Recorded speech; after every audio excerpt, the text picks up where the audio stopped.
我爹是当朝太傅，他自小教我，读书人的风骨在于求真。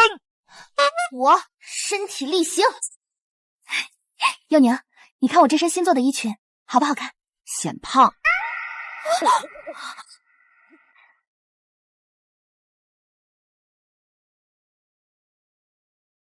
好诗，太子殿下真乃旷世奇才。平仄不通，词草堆砌。就这样，我没了朋友，还被太子记恨上。幽灵啊，太子现在恨你入骨，为父求了皇上，把你指挥给首辅家长子成金。他长袖善舞，你多给他学学怎么做人吧。就这样，我嫁给了程心。幼宁啊，进了咱程家的门，以后就是一家人了。往后要和青儿好好过日子，早点开枝散叶。婆母，您肝火旺盛，恐有内虚之症，建议您平时少操子女的心，多喝菊花茶。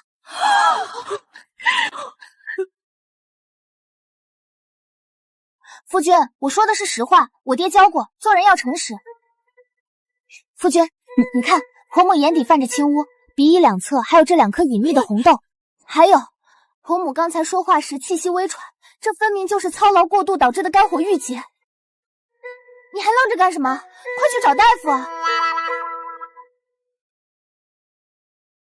幼宁真是个直爽的好孩子。母亲，这几日您为了筹备儿子的大婚，确实辛苦了。幼灵自有熟读医书，他方才那些话也是因为心疼母亲。幼灵，母亲的心意咱们得领。母亲，儿子这便差人去找大夫来为您把脉，您可得保重身体，这府里还指望您坐镇呢。罢了罢了，你们小两口能和和美美，我这当娘的比吃什么药都强。对了，金儿，你表妹柳儿近日也来了，说非要亲自给嫂嫂敬杯茶。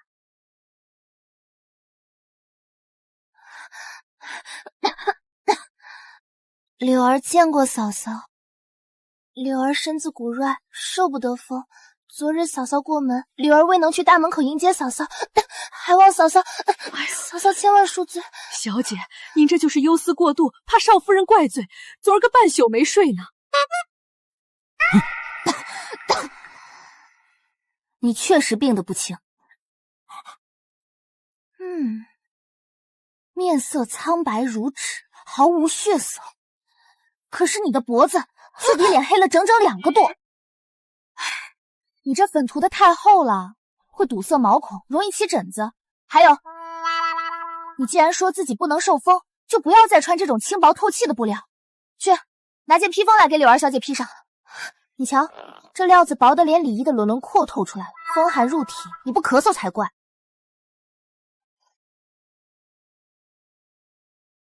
下次可要注意了。嫂嫂，你怎么能这般羞辱我？你哭什么？我这叫望闻问切，对症下药。讳疾忌医可不是好习惯，有病就得早治，拖久了对身体不好。小姐，您慢点儿！你这个夫人！还愣着干什么？快去看看大夫怎么还不来！夫人，你这求真的本事果真名不虚传。多谢夫君夸奖。夫人，你快醒醒！大公子，夫人这是机遇在心，肝火极旺，急需清热降火，往后切忌动怒啊。那柳儿表妹那边呢？柳儿小姐脸上起了一层疹子，却是脂粉过敏所致，毛孔淤堵严重，需要闭门休养半个月，万不可再涂抹那些厚重的粉脂了。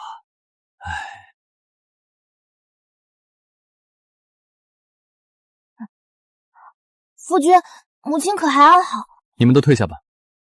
母亲无事。幽灵，我当真好奇，你这性子在太傅府是如何安然长到这么大的？我爹是太傅，他脾气大，谁敢惹我，他就拿戒尺打谁。从小到大还没人能躲得过我爹的戒尺。我爹教我，求真才是真智慧。这二小姐又惹大小姐生气了，可不是嘛？大小姐已经气得一天没吃饭了。幼宁，我想通了，全府上下只有你不会奉承我，我换了裁缝，这套绝版医书送你了。李幼宁，你竟敢说姑的事评测不通！来人！殿下，臣女所言非虚，微臣今日便从这诗词驴林讲到殿下的治国之策。我爹在大殿上足足说了半个时辰，最后逼得太子写了3000字的罪己书，所以我在娘家一直过得很滋润。岳父大人为了把你嫁给我，可是送了我一幅前朝孤本的字画，他私下千叮咛万嘱咐，让我一定要好好教教你什么叫人情世故。唉，我懂人情世故，我只是觉得没必要。人与人之间为何要绕弯子，耗费心神去互相猜忌？不如直接说破，这叫不内耗。我在这收府府里长大，自幼学的就是左右逢源，府内众人的那些心思，我岂能不知？累不累啊？只是碍于颜面，不好直接撕破脸皮。你说的对，绕弯子确实累。那以后在这府里有我看顾，你可以继续不内耗。长袖善舞的程公子长得确实帅。夫君，你靠得太近，挡住我吃核桃了。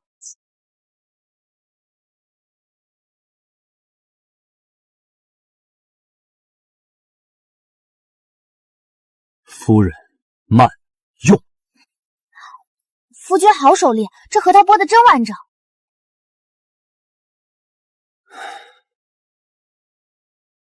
哎呀！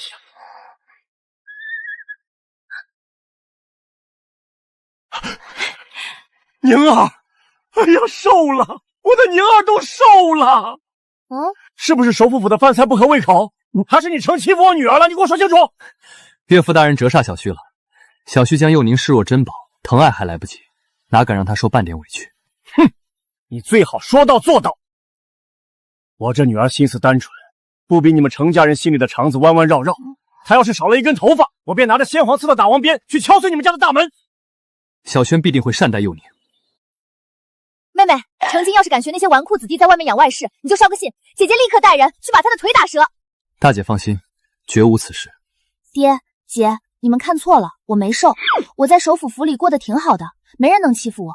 婆母现在在休养，喝菊花茶呛火，那位柳儿表妹也一直待在房间里不出来，就是没人玩，有点孤单。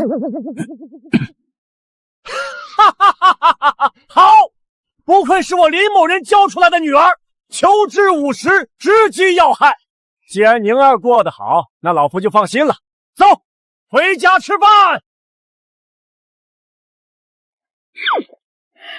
宁儿，其实为父早早把你指婚给程家，也是无奈之举啊。爹，你先前在宴会上那般得罪太子，为父是怕他日后万一登基，头一个就要拿你开刀。把你嫁到首府府，也是为了找个能护住你的人。他心胸狭隘，才疏学浅，根本不值得爹爹这般忧虑。上次他做的那首诗，我后来回去特地查了，那诗里有2句根本就是抄袭前朝一位无名氏的残卷。我只是觉得在那样的场合揭穿太不给他面子，所以我还没当面拆穿他呢。你刚才说什么？你还打算找机会当面拆穿他？治学严谨，不容弄虚作假。他贵为当朝太子，更应做天下人的表率，岂能行此剽窃之事？好，说得好，不愧是我林家的女儿，这身骨气半点没丢。岳父，明日皇家戏园有一场赏花宴，是太子亲自主办的，他邀请了京中所有刚成婚的新婚官眷。我原本还在犹豫要不要带幼玲去，毕竟太子那脾气，现在看来必须去。我太傅府的女儿行得正坐得端，岂能做那缩头乌龟？程金，你若是护不住他，这门亲事老夫随时可以退。岳父放心，有我在，定保幼玲周全。有鱼刺。夫人，慢点吃，这就给你调。我爹总说皇家奢靡，今日一见，这戏院的每一块砖，仿佛都写着虚伪2字。快看，那就是林太傅家的那个丧门星林有钦，京城第一话题赚点，竟然嫁给了第一八面玲珑的程公子。大家都在等着看程公子能不能圆得回他捅下的娄子呢。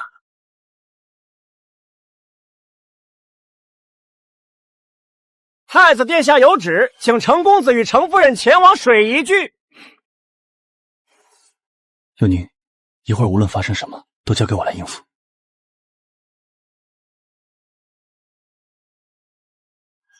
沈佑宁，今日有太子殿下在，我看你还怎么嚣张。臣成亲见过太子殿下。成亲，你这新婚燕尔可谓是春风得意啊，娶了太傅家的嫡女，连这西院的景致都衬得平平无奇了。殿下谬赞，托殿下洪福，臣不胜荣幸。幼灵，自上次诗会一别，本宫对你的直言不讳可是印象深刻。今日赏花，大家都在赞美这西院美如仙境，不如你再来评价评价本宫这西院的景致究竟如何？殿下这西院花确实是好看，只可惜种错了地方，也开错了时节。本宫为了今日赏花宴，特意请了江南的顶级花匠悉心培育。沈幼灵，你竟说本宫种错？牡丹性宜凉爽，最是畏惧炎热。如今已是初夏，按理说牡丹早已过了花期，可这盆花却开得如此娇艳。我方才进来时便觉得脚下生寒。殿下，为了让这些牡丹在初夏延后开放，您在这水仙之下挖了暗道，里面铺满了寒冰吧？难道真如他所说，这得耗费多少人力物力啊？当今圣上崇尚节俭，曾多次下旨罢免各地奇珍异草的进贡，可殿下却在这西园耗费巨资逆转40，只为一时赏玩，更有违圣意。放肆！你一介妇人，竟敢在大庭广众之下妄议朝政！嫂嫂，您怎可如此不知好歹？太子殿下今日设宴，特意邀你前来，那是赏脸，你却在这里胡言乱语，生生扫了殿下的雅兴。你这般信口开河蔑视皇家，你这是要连累我们整个首府府一起受罚吗？你的脸还没好，你今日为了遮掩疹子，又涂了这么厚的铅粉，铅毒入血，毒性极强。照你这般涂法，不出3年，你便会牙齿松动，头发掉光，神志癫狂。你胡说！这可是我特意托人买的昂贵粉质，怎么会有毒？你少在这耸人听闻，你敢诅咒我！哎呀，我说柳儿今日的脸怎么白得跟鬼一样？原来是抹了剧毒的铅粉。快离他远些，他刚才说还喷唾沫星子呢，别把铅毒擦掉了。够了！沈幼灵，你3番2次在大庭广众之下妖言惑众，真当宫治不了你！来人，给宫拿下！殿下息怒，内子自幼熟读农桑医理，所言皆有医书可考，绝非妖言。他方才劝诫表妹，也是出于忧国忧民之心，才会口无遮拦。不过，臣昨夜在户部核对账册时，发现工部确有一笔用于修缮河堤的孔项去向不明。恰好这西院水榭的图纸，也是工部前段日子出的。天哪，这是赤裸裸的出言威胁啊！程大人说笑了，工部的账自然有工部的人去对，本宫这西院花的全是本宫的私库。殿下清明，臣自然是信的，只是人多眼杂，水榭的事若传出去，难免惹人非议。臣想今日这赏花宴确有不妥。程大人说的是，今日本就是图个乐子，何必为了几盆花伤了和气？本宫今日特意准备了上好的云雾茶，大家不如品品茶，消消暑气。太子妃说的是，这茶用的是京城刚采集的荷叶露水，最是清香扑鼻。幼灵啊，你尝尝。娘娘当真风雅，这清晨的荷叶露水最是难得，须得几十个工人收集半日才得这么一小壶，寻常人家哪里品得到？这是在说我喝不起吗？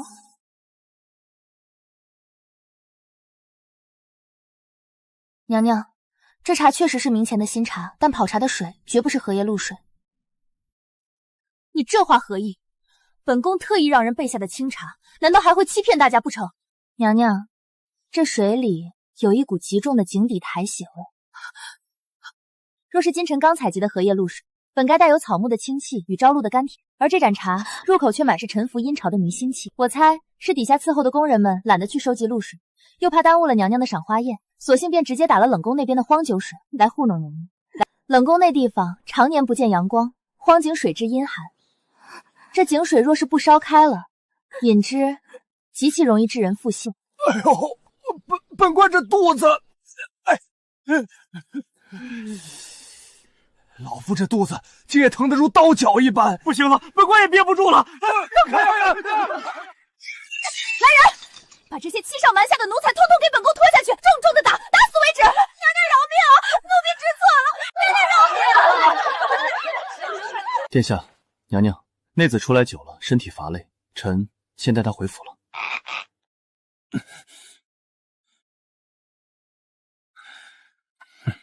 莫非他是在气我今日在水县里又拆了太子的台？夫君，你刚才在太子面前说工部账目的事是真的吗？半真半假，我诈他的。不过看他刚才那副见鬼的表情，工部这笔账肯定是有大问题。幼宁，我以前在官场上，别人说一句，我要在脑子里转18个宽。我从来没想过，原来当面掀桌子居然这么痛快。我早就说过，这样不内耗。且中医有云，情绪平和，气不瘀，火不生。简单来讲，就是有话直说，千万别憋着，否则容易肝气郁结，五脏不和。是，夫人说的对。以后你想掀哪张桌子，为夫就给你递哪口锅。咱们一定要做到五脏调和。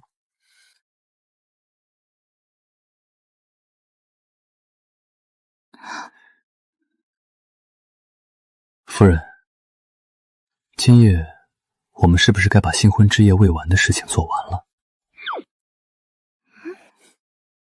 夫君，你这腹肌练得不错，只是左边比右边小了一圈。你平时是不是习惯用右手提重物？建议以后多用左手，平衡一下发力，免得脊柱侧弯。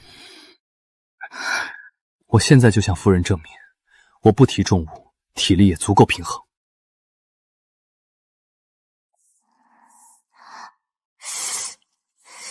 大夫诚不欠我，经常锻炼之人。夫人，老夫人请您去正堂，说是要教您管家理事的规矩。幼宁，你既然嫁入我们程家，就该担起主母的责任。这是府里这5年的账本，还有各处库房的钥匙。从今日起，府里的钟会就交由你打理。3日内，我要看你理出他头绪来。嫂嫂，这可是5年的账目，别说3天了，就算是给普通人3个月，怕是也看不完呢。5年累积的账目限期3天，确实听着像托付，实则像个下马威。况且这些大家族的账本，多半有见不得人的亏空。婆母，我是性子直，不是傻。行，我接了。既如此，你便好好理。若理不出来，也不必逞强，到时候还是交还给我。婆母，您昨夜没睡好，肝火又上来了。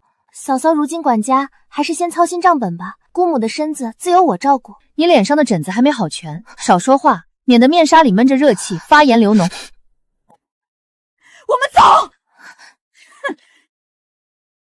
去帮我把算盘拿来，我就在这正堂里算账。是夫人。夫人，您这账本翻得比咱们账房先生还快，当真能看清吗？我从小就跟着我爹查太傅府的账，对数字极其敏感，这点账目还难不倒我。这一股全都流向了柳儿的院子，红宝人头面、蜀锦、燕窝、香料、脂粉，连他屋里一张紫檀小鸡都是走的宫中账，而另一股则是流向了婆母的娘家，药材、棺木、旧宅修缮、田庄补漏，还有几笔给佃户发冬衣的银子。柳儿院里这些东西是婆婆亲自吩咐买的，还是柳儿自己来织的？夫人明鉴，有些是老夫人赏的，有些是柳儿姑娘说老夫人已经应了，让奴婢们先记宫中账上。那婆母娘家的这些呢？老夫人是怕娘家那边撑不住。柳儿的是贪，婆母的是难，两码事儿。带几个手脚麻利的婆子去柳儿院里。夫人，您这是拿宫中银子买的东西，当然要搬回宫中。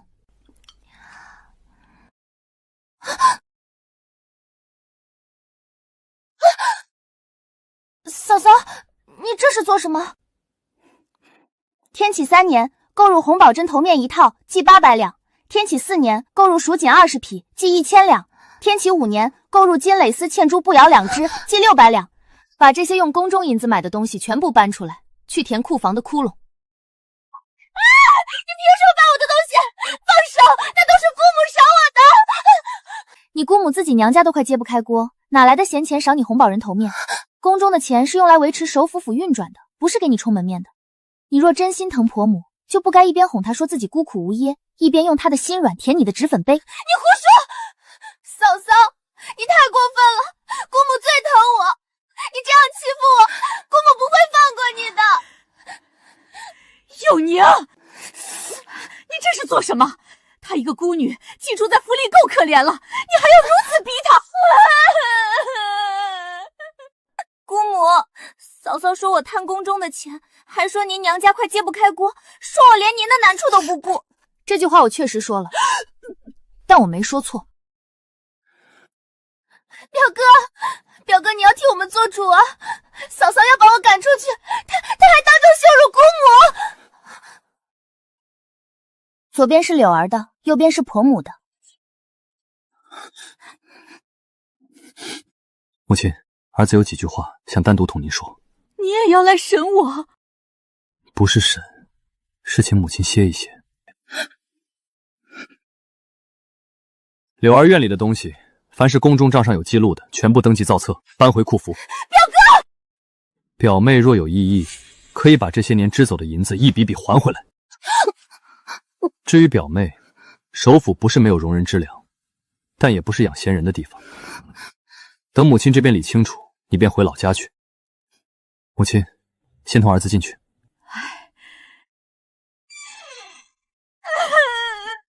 夫人，这账本上记了这么才亏空，一笔款算下来，可真叫人心里发冷。账本是冰冷的，可人不是。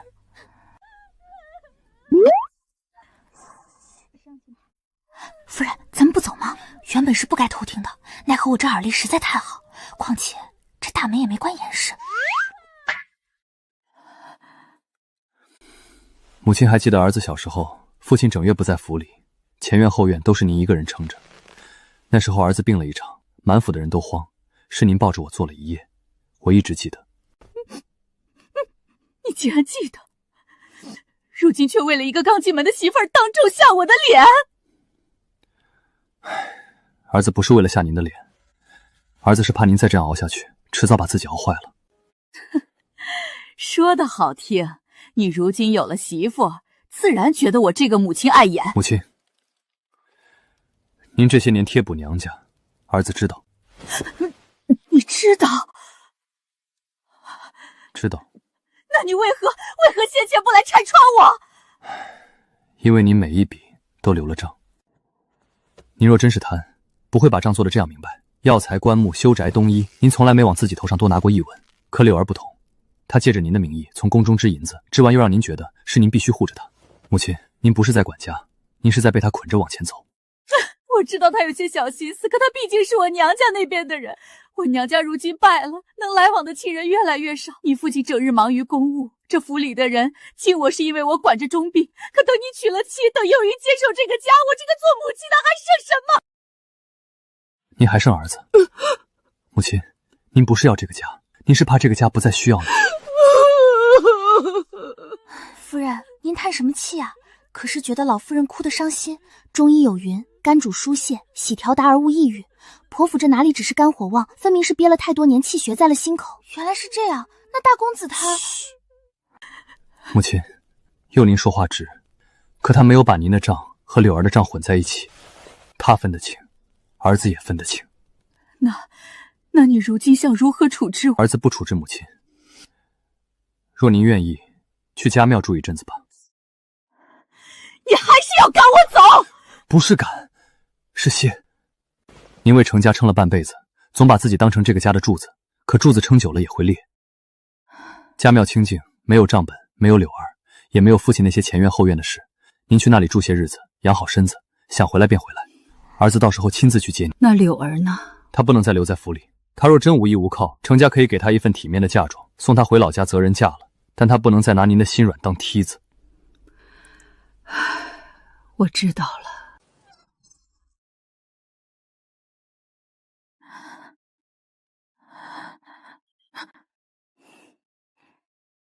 你都听见了？听见了。你倒是诚实。这是疏肝养神的方子，配着菊花茶一起用，比单喝菊花茶有效。婆母，我嘴是直的，可我开的药是真的。你这张嘴，迟早要气死人。若按您目前的脉象来看，气死人的可能性不大，气晕的可能性比较大。我去家庙住一阵子，柳儿也送回去。姑姑，你不能不要我，你说过我是你最疼的人啊！柳儿，我护了你几年，已算全了亲戚情分，往后你该过自己的日子了。来人，将表妹扶下去休息，好生看管。其余人等立刻整理她的行装，不得有误。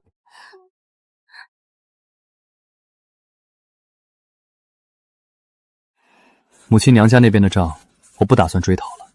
不过往后我已重新立了规矩，若娘家那边再有需要贴补的，一律走我自己的私账，绝不准再动用宫中一分一毫。做人固然要求真，可求真不是要把所有人逼到绝路，求真是要看清楚这府里谁是贪，谁是怕，而谁又是真的难。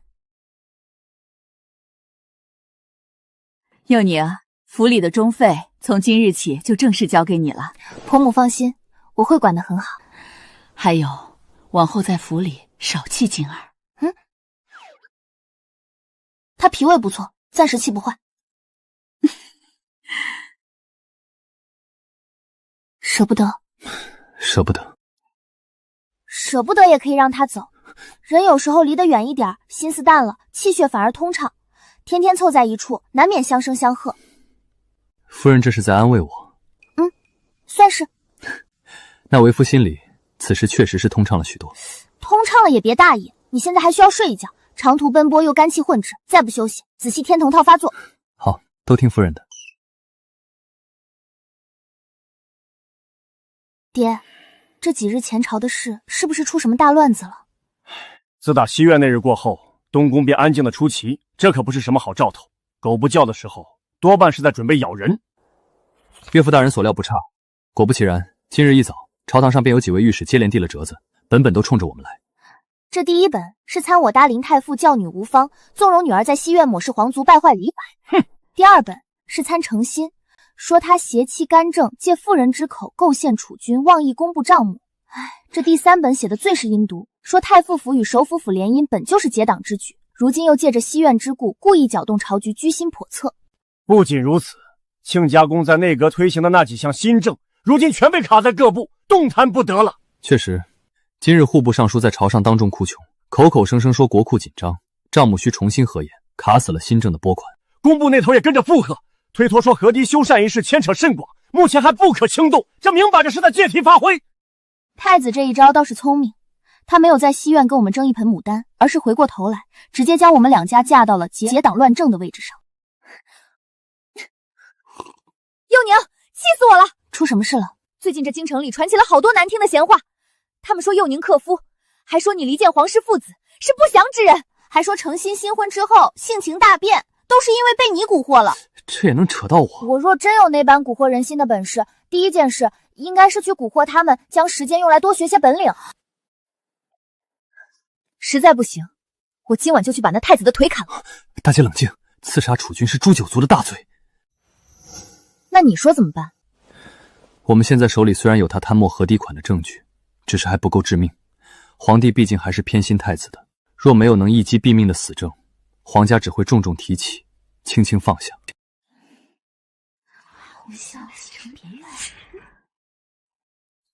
太子是不是有了一个叫红绡的舞姬？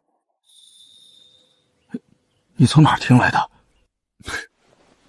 是有这么个传闻。红绡曾是教坊司明藏一时的舞姬，太子对她确实喜爱的紧，但这顶多属于私德有妾，纵然御史台知晓了，也只能参他一个刑处不端，根本扳不倒他。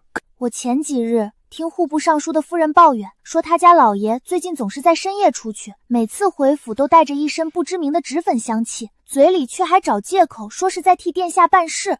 我早就看穿了。那夫人还说她派人偷偷跟着，瞧见他家老爷去的是西城的一处别院，好像那红叔就被养在西城了。户部尚书是太子的人，他一个掌管国库拨银的重臣，深更半夜避人午目去见一个舞姬，绝非寻欢作乐那般简单。他们定是在西城别院密谋。怪到户部的账目与工部的西院图纸处处对不上，原来是在这儿等着呢。那别院里一定藏着太子卖官运官的铁证和账本。既然找到了西城别院这个突破口，剩下的搜查证据之事交给夫君和我爹去办最为稳妥。至于我，自然要发挥我的特长。哎呦，程夫人，您这会儿怎么进宫来了？陛下这会儿正为前朝的事烦心呢。您瞧，公公，反抢通传，臣妇有要事求见陛下。还好我有着太后赐的令牌。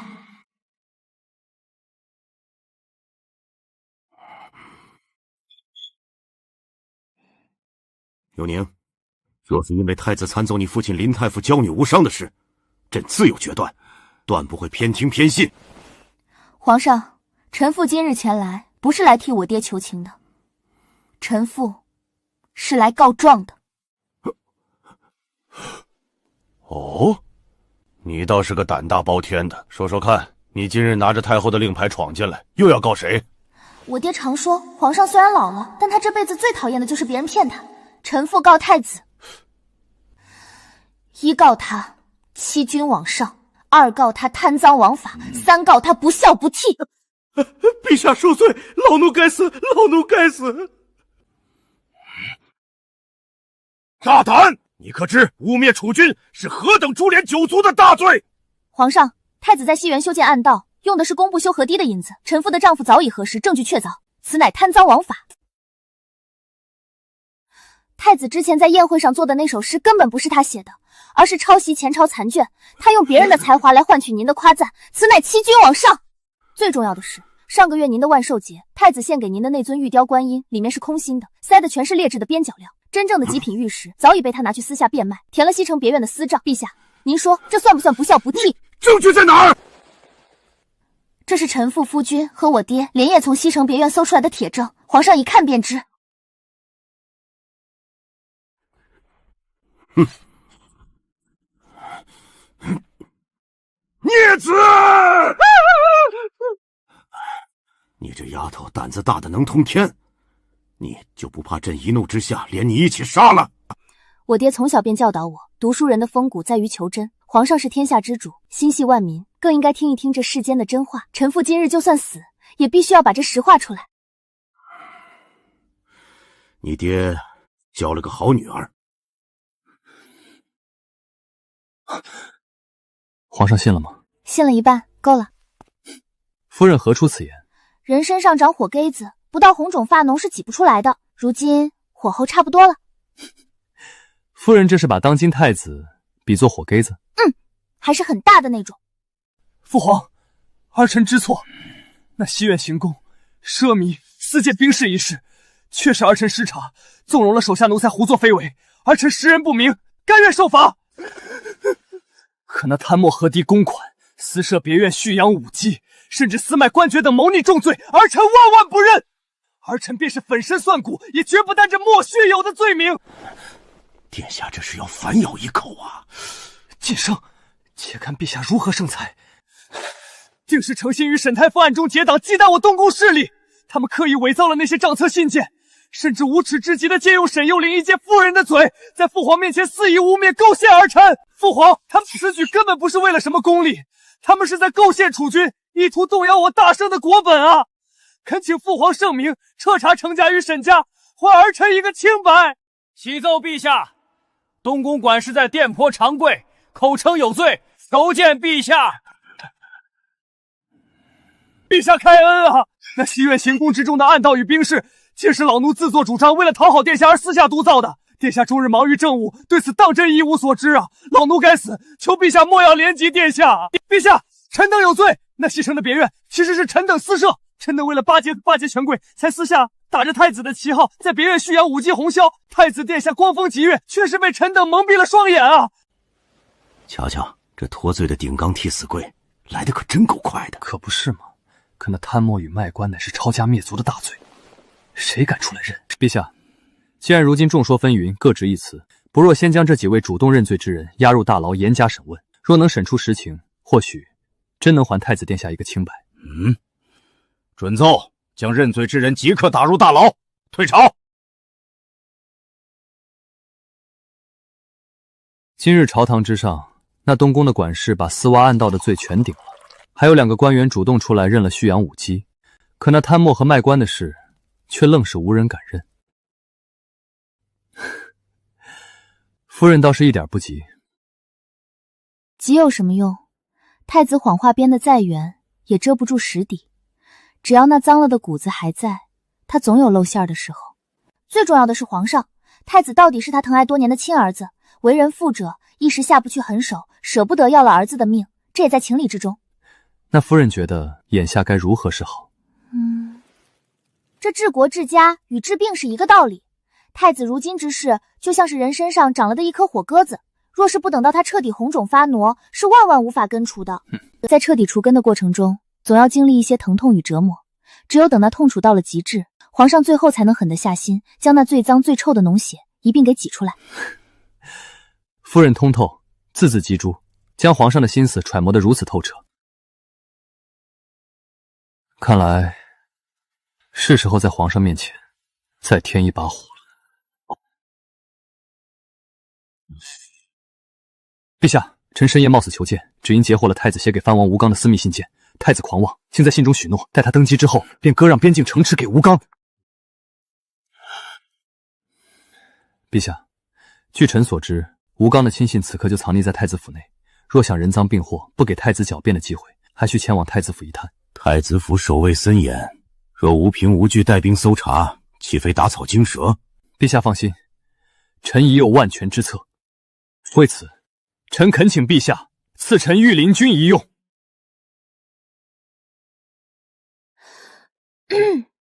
太子殿下，放肆！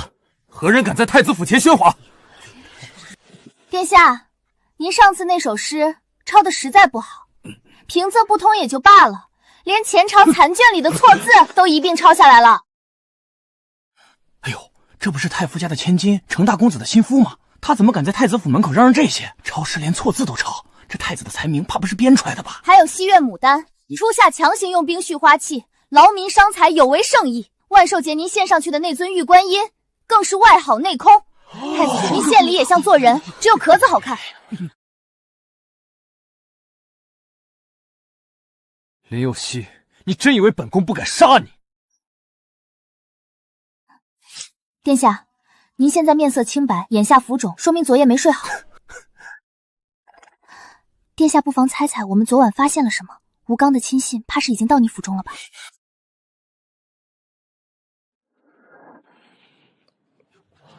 吴刚是谁？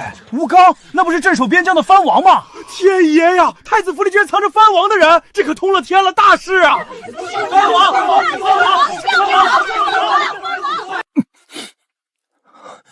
殿下，您若是不心虚，不妨大开府门，让大家伙进去瞧个明白。若府里没有吴刚心信，也没有丝质龙袍，那臣妇今日便当众给您跪地赔罪。来人，把这个疯妇给本宫拖进来！太子抓人了！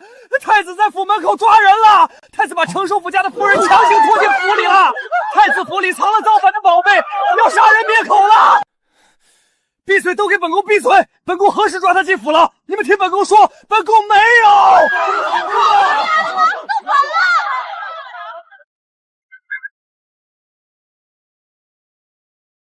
太子殿下，还请将内子交出。成亲，你眼睛瞎了吗？那贱妇刚刚跑了，本宫还想去你首府府兴师问罪，你倒来得快。方才百姓亲眼看见内子被太子府侍卫追赶，臣救妻心切，还请殿下见谅。你敢搜本宫的府？臣奉陛下旨一行。拦住他们，给本宫拦住！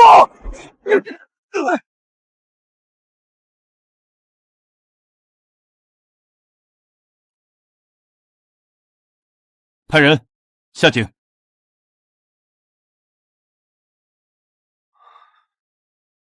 下面有暗门。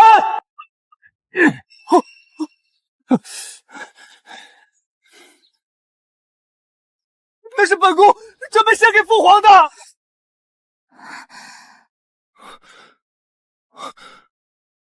夫人可伤着？没伤，就是跑得不够快，说明我平时缺乏锻炼。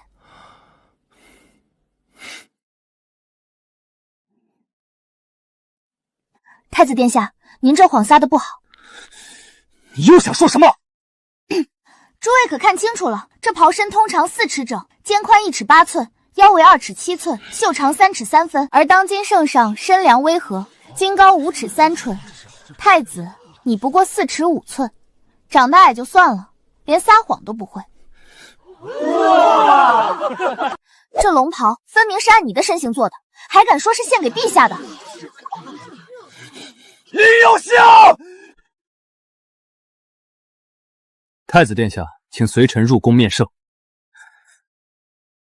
陛下，臣已将太子府搜出的密信、账册、龙袍一并呈上。内子方才在太子府门前也当众量明了龙袍尺寸。内子言，圣旨身量微额，增高5尺3尺，而太子不过4尺5寸。这龙袍的分寸极配合殿下的身形。父皇，儿臣是被陷害的，是诚心和林太傅，是他们合谋陷害儿臣啊！陷害！那玉观音是他们替你掏空的，那吴刚的亲信也是他们替你藏进府里的，还有这件龙袍也是他们按着你的身上特意替你做的不成？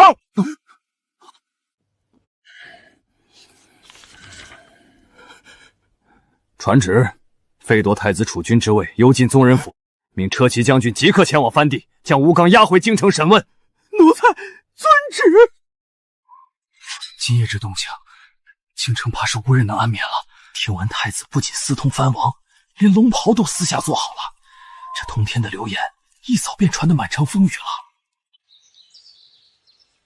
昨夜，太子府被围了整整1夜，外面那些太子意图篡位、私通藩王的流言已经传遍了街头巷尾。不过我觉得这些流言传得再邪乎，流传最广的应该也不是这些。哦，那夫人觉得流传最广的是哪一句？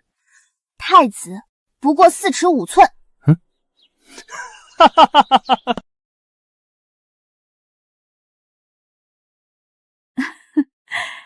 幼灵来啦，快来看看我种的这些菊花，是不是比你上回说的那几种还精神？婆母，这土太湿了，菊花怕涝，根部已经有些发黄了。您再这么浇下去，不出10天根就要烂了。还真是，我光想着让他们喝水，倒忘了菊花的脾性。幼灵，你教教娘，这花该怎么养？您把这盆搬到那边去，半日照就够了，7天浇一次，别让盆底积水。母亲，你以前可是最烦幼宁说话直来直去。以前是以前，现在是现在。你娘我在这庙里住了1个月，没人跟我弯弯绕绕，心里反倒敞亮了。幼宁说的是实话，听实话有什么不好？比那些当着面夸你花养得好，背地里却说你花都快死了的人强多了。夫人，你厉害，我娘都被你治得服服帖帖了。人与人之间最省力的相处方式，就是一开始就把真话摆在明面上。婆母以前身边太多只说好话的人，她被那些话蒙了眼，现在没有了那些人，她自己就能看清了。幼灵，以前是娘糊涂，总想着让你改，现在娘明白了，你这性子才是难得的好。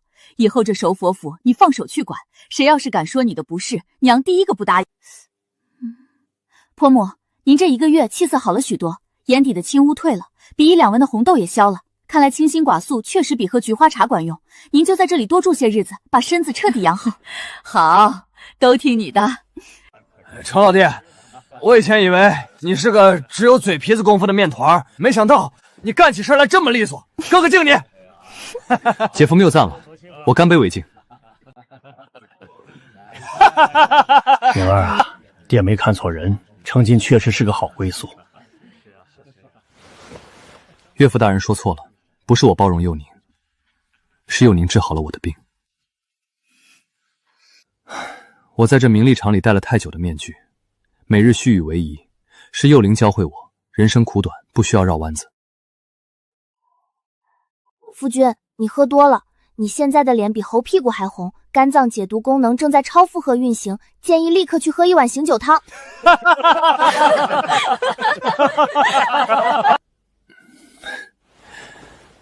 好，夫人说喝，我就去喝。